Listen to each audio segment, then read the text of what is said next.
Tom and I have been married since 1977, and we have 2 children. Our oldest child is 34.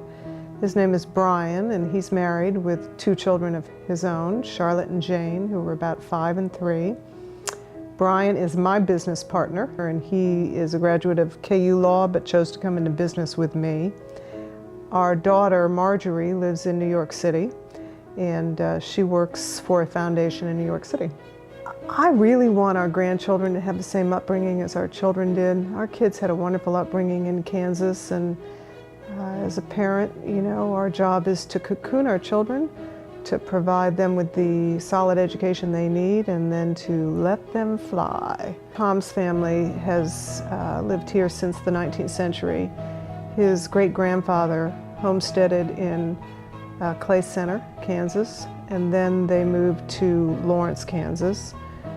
George Docking, who was governor of Kansas, was a banker in Lawrence, Kansas.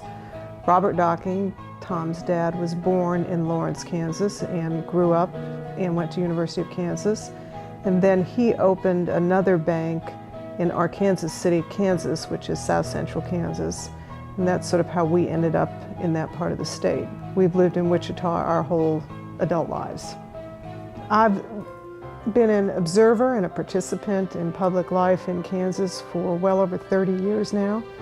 And what I observe is all of those governors prior to Governor Brownback, whether they were Democrats or Republicans, all had the instinct to progress going forward on the foundation that people before them had built.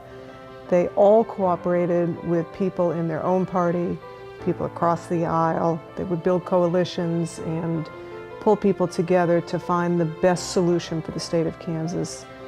Governor Brownback has been a marked difference on that score especially. I heard somebody say once that you can tell what somebody's priorities are when you look through their calendar and look through their checkbook. Tom and I believe in education. The Dockings have had a long history of promoting education, and you know, I think everybody's personal legacy is to make sure their kids are better than they are, and those kids are better than those parents. And so once I go beyond that, I so firmly believe in education as the one element that allows everybody to step up and be competitive. I want every child in Kansas to have that opportunity to succeed. We need to get each and every one of them through high school and encourage each and every one of them to go on for post-secondary education.